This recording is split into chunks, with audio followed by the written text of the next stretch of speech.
We come to questions to the Deputy Prime Minister. I call Stephen Bonner on a closed question. Question number 1, Mr. Speaker. Deputy Prime Minister. Mr. Speaker, I have been asked to reply. Global oil prices have remained largely stable this year. This has not changed following the announcement of additional production cuts by Saudi Arabia and Russia. We expect the impact of the cuts will be mitigated by the increase in supply from other producers and a decrease in global oil demand, as we have seen previously. Stephen Bonner. Speaker, if we want to insulate ourselves from future price rises, then we need to invest in a greener future. The United States gets it. They've committed $370 billion on net zero energies. The EU, they get it. They're set to match that figure. And in Scotland, we get it. We have the ambition to lead the world on renewable energy.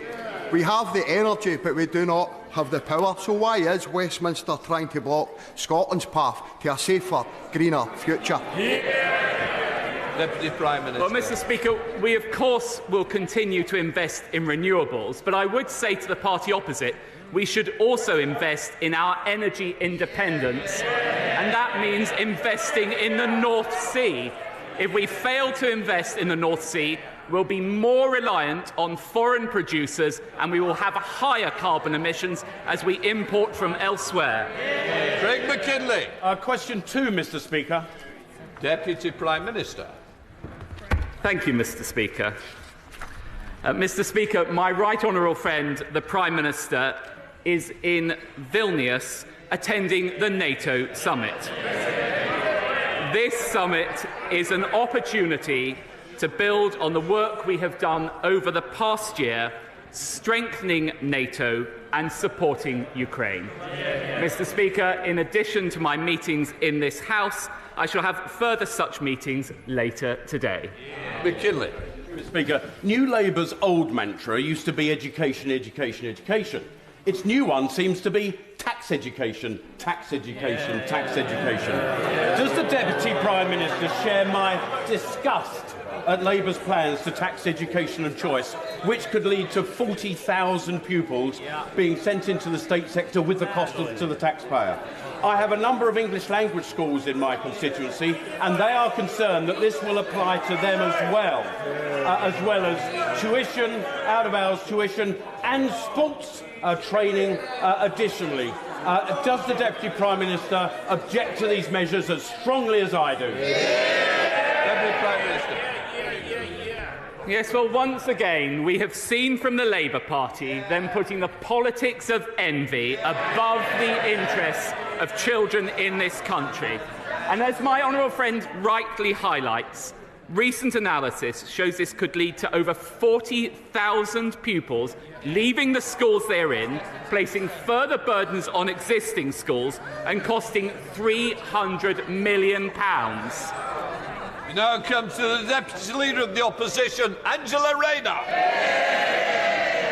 Thank you, Mr. Speaker. And I know you're a keen historian, so I looked up the last time a Prime Minister missed 2 sessions in a row with other engagements, which was March 1996.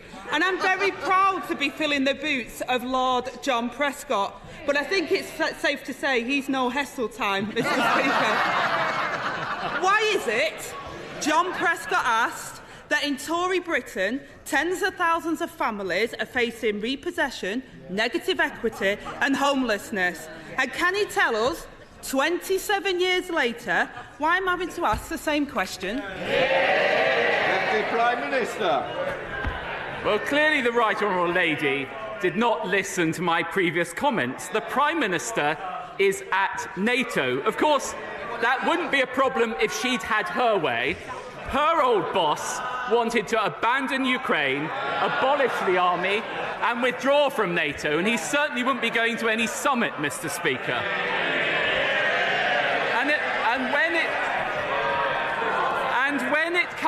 When it comes to house building, I will take no lectures from the party opposite on home ownership.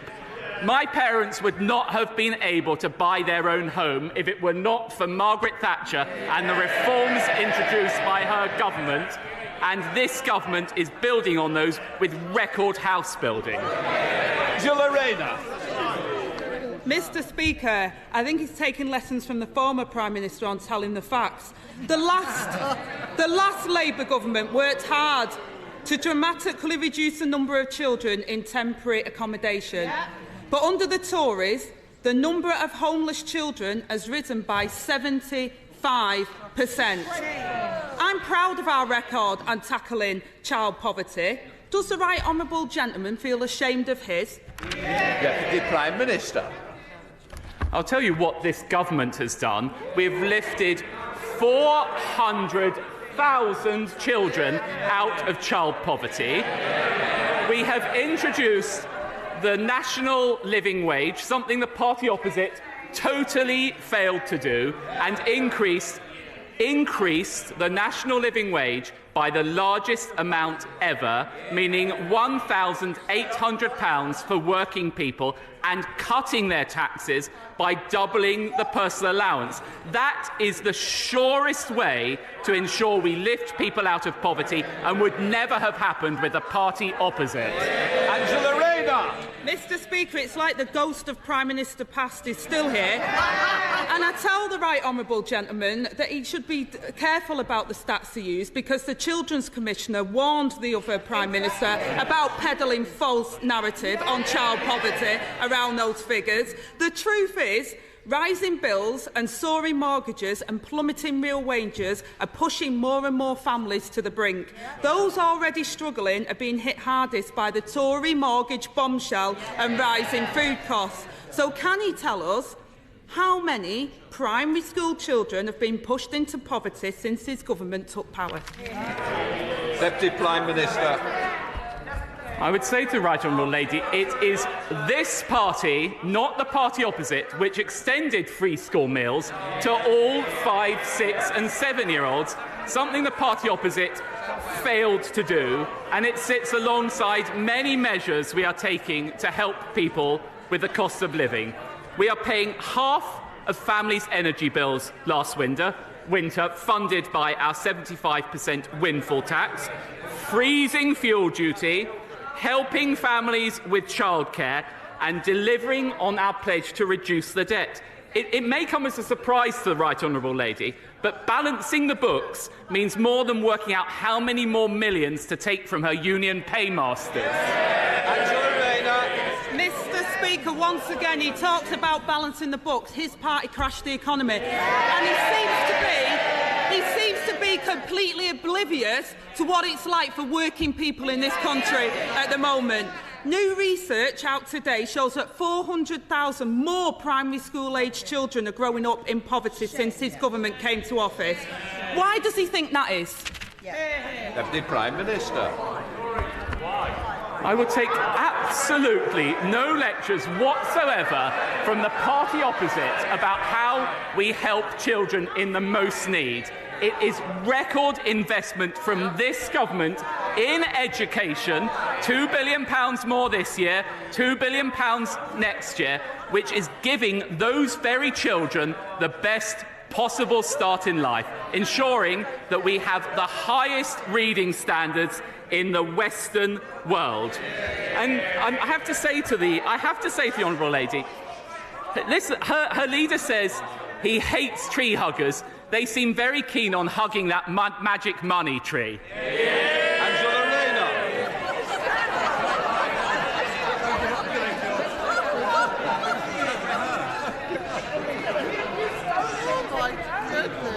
Mr. Speaker, he doesn't even acknowledge it, let alone explain why child poverty is rising. What hope has he got of solving it? So let me try a simpler question for him. How many kids don't have a permanent address today compared to when Labour left office in 2010?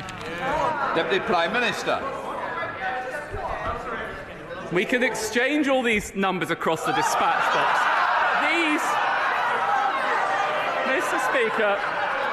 Mr. Speaker, these are the numbers that matter. There are 1.7 million fewer people in absolute poverty under this government, 400,000 fewer children, 200,000 fewer pensioners and 1 million fewer people of working age, because the single best route out of poverty is a job, and record numbers of people, 4 million more people under this government, have got a job. That is the difference between this party and the party opposite, who always leave office with unemployment higher. Angela Rayner. Mr. Speaker, what matters is what people feel every single day at the moment, who are going to work and can't afford their mortgage, can't afford their rent and can't afford their bills because of this Conservative government. There are 55,000 more children without a permanent address today compared to when they took office 13 years ago.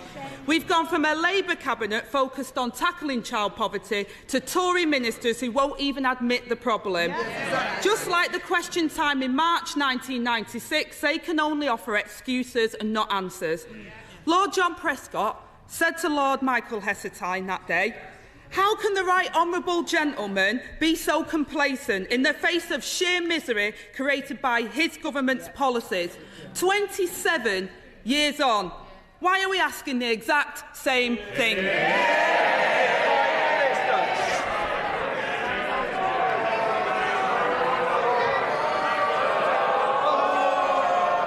There will be more if we carry on. Come on, Deputy Prime. Mr. Speaker, I know there's a reshuffle coming up on the other side, but this audition for John Prescott's old job is just getting a little bit hackneyed.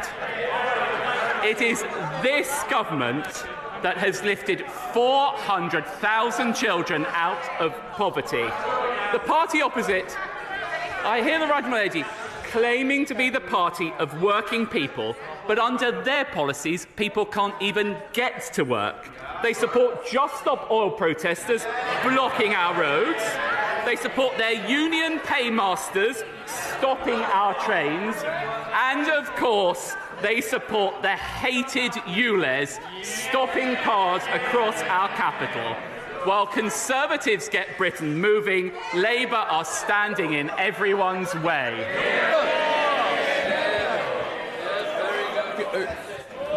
Mr. Speaker,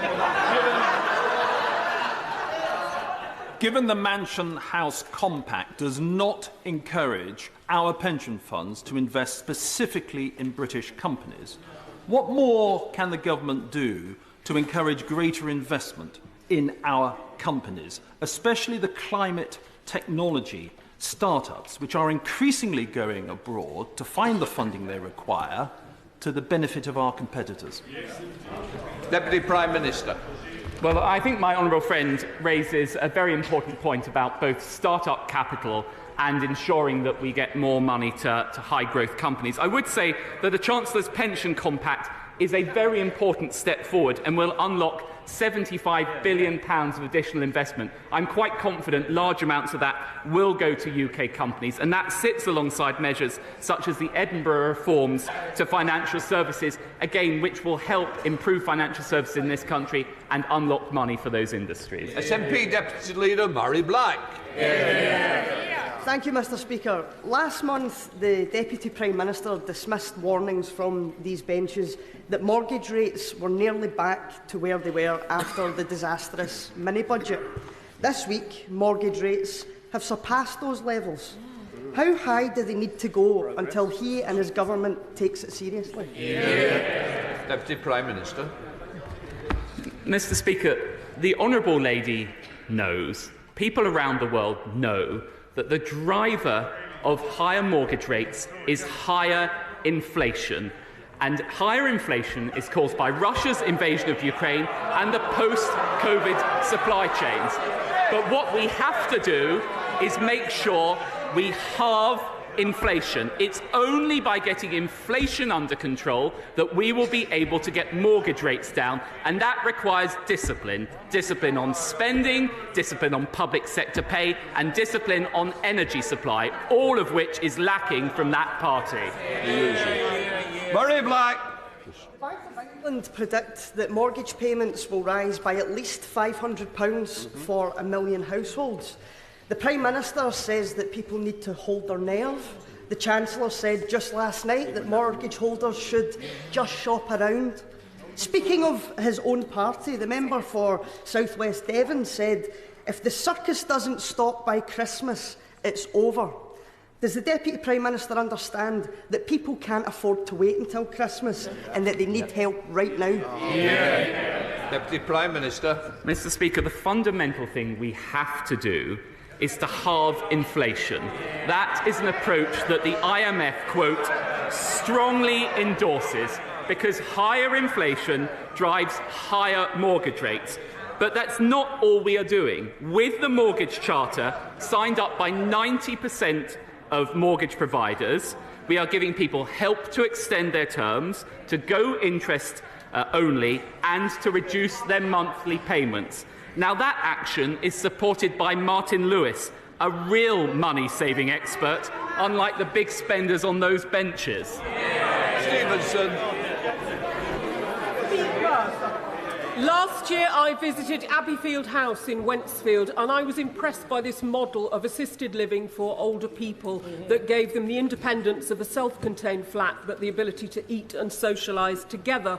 I was deeply concerned to hear that a consultation is underway to close the Abbeyfield House in Wentzfield, and I went back to speak to older people. They unanimously want to stay there. Abbeyfield is a charity. His Majesty the King has been patron for 40 years now. It cannot meet the cost of updating the estate to meet environmental standards. Will my right honourable friends meet with me to see what support government can offer to Abbeyfield so that my residents don't have to leave the homes they love? Well, Mr. Speaker, of course, I'm very happy to give my honourable friend that assurance. I would note that we have provided £7.5 billion of additional funding for social care and discharge, and specifically on energy. We have got an energy advice service to support smaller businesses, and we'll be piloting new audit and grant schemes which may also help. Ed Davey. Thank you, Mr. Speaker. In January, Emily booked an appointment with her local dentist in Chard, Somerset, for the 14th of June. Only to be told by a neighbour at the end of May that the surgery had closed in April. Emily no longer has a dentist. All the remaining surgeries aren't taking on any new patients. Emily doesn't know what to do. So can the Deputy Prime Minister tell Emily and millions of people like her when can they get an appointment with a local NHS dentist? Deputy Prime Minister. Well, the right honourable gentleman may have missed, but our NHS workforce plan is investing an extra £2.4 billion into training and retaining crucial NHS staff, including dentists and GPs. And actually, the number of dentists will rise by 40%. And I would say to people across that constituency that the best way they can ensure better services for their NHS is to vote for Faye Purbrick, the Conservative candidate. Charles. Mr. Speaker, could the Deputy Prime Minister let us know when we can expect allocations from the Levelling Up Fund round 3? And when it comes, will it be true to the Prime Minister's pledge that all parts of the country will benefit, including the South East and most particularly the very deserving town of Andover? Deputy Prime Minister. Well, as well as being an excellent minister, I know how committed my right honourable friend is to the town of Andover. We will shortly be announcing the new approach to the third round, and further details of this approach will follow shortly. Pete Wishart. Mr. Speaker, there's some things you encounter in political life that's certain to horrify, appall or sicken you. But I don't think I've ever seen anything quite so grotesque as the painting over of Mickey Mouse on a children's mural, as was done by the Home Office in a detention centre in Kent. Now, no minister so far has roused the necessary compassion or concern to speak out about this. So can I ask the Deputy Prime Minister to look into the deeper recesses of his soul and just simply condemn it? Deputy Prime Minister. I'll tell the honourable gentleman what real compassion looks like, and that means stopping the vile people smuggling trade across the Channel, condemning women and children to death. This government is taking action to deal with it with our Stop the Boats bill, and that party shamefully 18 times last night voted against it. Thank you, Mr. Speaker. Thank you. On these benches, we know, as the party of aspiration, the importance of home ownership. According to a recent estimate by Barclays Bank, it now takes an average of 8 years for the average first-time buyer to save for a deposit. And in parts of London and the South East, it can be longer than that. What is the Deputy Prime Minister and the government doing in order to improve the prospects for younger people who want to own their own homes? Prime Minister. Well, I know what a passionate champion of this issue my honourable friend is. It is actually the case that almost 850,000 households have been helped purchase a home since 2010. And actually in 2021, the number of people getting onto the property ladder for the first time was at a 20-year high, thanks to initiatives such as First Homes and the Help to Buy scheme. Of course, that stands in contrast to the party opposite, who oversaw the lowest level of house building since the 1920s. Thank you, Mr. Speaker. With rising ticket prices, many of my constituents find they can get the best value fare by going to the staff ticket office at Lancaster Station. It's perhaps why so many of them have signed my petition to save staffing at Lancaster Station. So can I ask the Deputy Prime Minister, is the closure of ticket offices just yet another cost of living bombshell hitting my hard-working constituents? Deputy Prime Minister.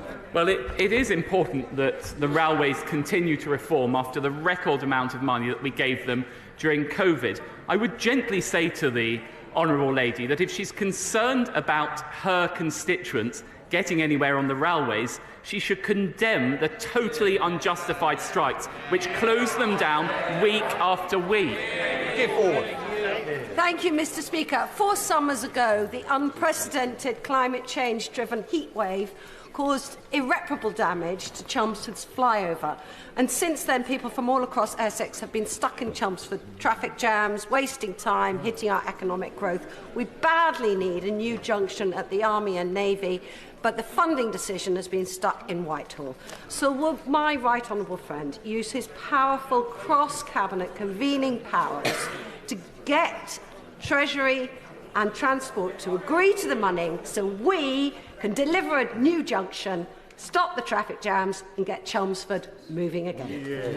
Deputy Prime Minister. Well, I know how powerfully my right honourable friend makes the case for this scheme, and she has done so once again in the Chamber. The Chancellor was sitting next to me and would also have heard the case. I understand that the outline case, business case submitted by Essex County Council is being considered by ministers right now, and all relevant ministers will have heard her injunction. Castle. Scottish Ambulance Service statistics showed an increase in hypothermic call-outs of over 30% across Scotland last winter and a staggering 84% in the north in December. Whilst fuel calls have fallen slightly, food and other costs have risen exponentially. To end the perversity of energy-rich Scotland seeing 1/3 of Scots in fuel poverty and literally freezing, when will the government bring in a social tariff to ensure that the poor and vulnerable can get through this winter without calling out the ambulance service because they're freezing? Deputy Prime Minister. Well, as my right honourable friend, the Chancellor, set out in the autumn statement, we are exploring the best approach to consumer protection from April 2024 as part of wider retail market reforms.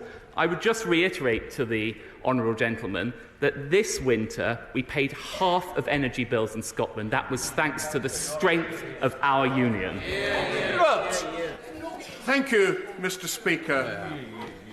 Can I remind the Deputy Prime Minister and the House that yesterday was National Remembering Srebrenica Day? But may I particularly point out a little-known fact, that British soldiers took out about 2,000 civilians in April 1993 from Srebrenica. Those British soldiers were B Squadron, the 9th 12th Lancers, not widely known, but those 2,000 people from B Squadron were actually under my command, and they saved a huge number of lives by taking them out. And they, too, should be remembered for their very gallant actions, because it was very dangerous.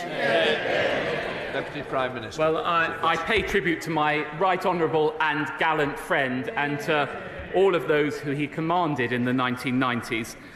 We must honour the memory of those killed and pay tribute to the extraordinary courage shown by their families, by survivors and all those members of our armed forces who served so gallantly in that situation. Williams. In the Welsh Affairs Committee, my honourable friend for Ceredigion asked the Chief Secretary to the Treasury about the varying comparability factors for Wales, for Crossrail, for Thameslink and for HS2. Yeah. His answer began with, "You are dragging me into quite complex technical details." And then he gave no complex technical details. I'm sure that the people of Wales would be delighted to tackle any complex technical details where the Deputy Prime Minister had explained to the House why we are paying £5 billion for a white elephant in HS2, which by now comes nowhere near our country. Prime Minister.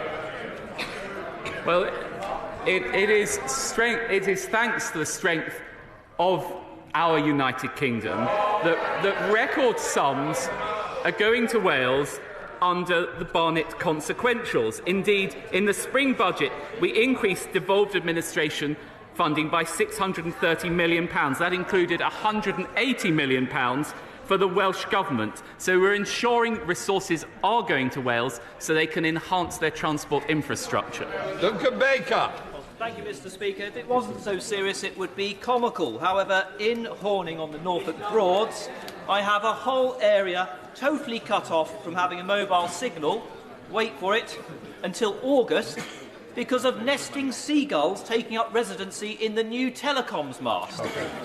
Gulls are protected, the nest can't be moved, but let's say a family holidaying on the Norfolk Broads gets into distress this summer, they will not be able to make an emergency call, which could be life-threatening.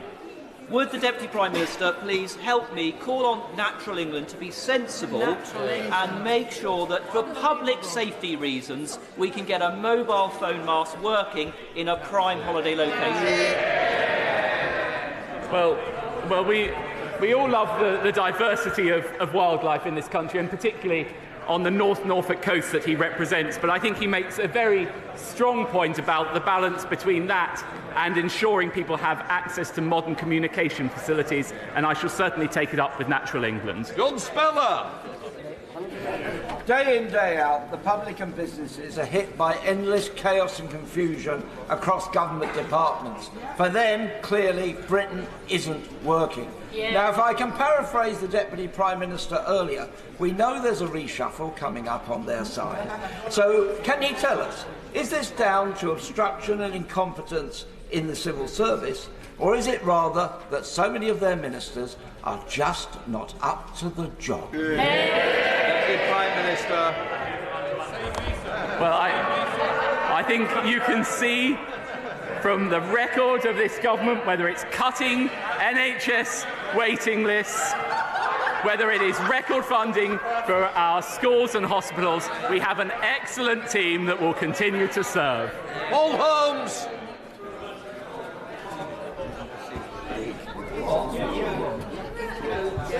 Thank you, Mr. Speaker. Last week we all celebrated the 75th anniversary of the NHS.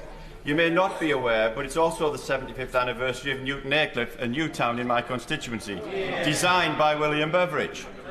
Could I ask the Prime Minister, to ask his honourable friend, the Prime Minister, to come and visit me as his constituency neighbour and celebrate these 75 years and indeed the 60 years of the community newspaper provided by the Howarth family? Deputy Prime Minister. Well, I'm afraid I can't speak to the Prime Minister's diary, although I will make representations. I would be delighted to visit his constituency if he wishes me to attend instead.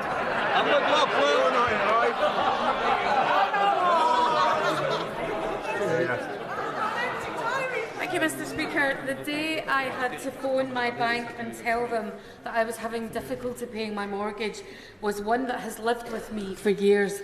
What I found was that because my income was so low at the time, ironically, I was not eligible to switch to interest only or get any help. I never want my constituents to feel the terror and abandonment that I felt that day. Can he understand that? Because his complete lack of empathy in his responses to the deputy leader of this group suggests not. I do welcome the temporary measures, but they are temporary. This is a mortgage crisis that's been 2 years in the making. Does the Prime Minister and himself really think they're going to fix it in 12 months? Prime Minister. Well, of course, it's deeply, deeply disturbing, upsetting and worrying for anyone to contemplate losing their home. That is exactly why my right honourable friend, the Chancellor, has introduced the Mortgage Charter, now signed up by 90% of the mortgage market, which will provide support for people. In addition to that, I would say that after 3 months, people on universal credit can also apply for further support. Jonathan Gullis. Thank you, Mr. Speaker. A government survey has shown that 75% of British businesses support improvements to the UK's sick pay system. And yesterday, my right honourable friend, the member for South Swindon, launched a report alongside WY Economics and the Centre for Progressive Change with ideas on how that could be done. So will my honourable friend make sure that we get a meeting with the Chancellor to see what ideas can be put ahead of the autumn budget, which will also have an economic boost of £4 billion to the UK economy? Deputy Prime Minister. Well, my honourable friend, as ever, has made a very strong case. The Chancellor is sitting next to me, and I'm quite sure he would be delighted to meet with him. Dan Carden. Thank you, Mr. Speaker. The forced isolation of people in care homes and hospitals from their loved ones since the beginning of the pandemic and its terrible consequences, as well as the many who died alone, has left a profound trauma. We've learned the hard way that the care of a loved one is not an optional extra, it's a central part of dignified care. My Care Supporters Bill would guarantee this fundamental right. And while the government recognises there's a problem, its recently announced consultation relates to visiting and not a legal right to a care supporter at all times. So would the Deputy Prime Minister speak to the Prime Minister about bringing forward legislation in the next King's Speech? Deputy Prime Minister. Well, I think the honourable gentleman is right to highlight the need for care supporters to be able to have that kind of access, and I will take away the points that he has raised and raise them with my ministerial colleagues. Corinne Bradley. Thank you very much, Mr. Speaker. You know the value of interparliamentary relations, and in particular the Interparliamentary Union, which was founded nearly 135 years ago in this place. And we are very honoured this week to be joined by the President of the Interparliamentary Union, Mr. Duarte Pacheco. Would my right honourable friend join his campaign to get the USA to rejoin this very important international organisation? Question. Well, as my right honourable friend knows, the United Kingdom was a founding member of the Interparliamentary Union, and I would very much like the United States to rejoin, and I'm very happy to help make that case. We're a Hobart. Thank you, Mr. Speaker. Not a day goes by without serious sexual harassment allegations in organisations up and down the country.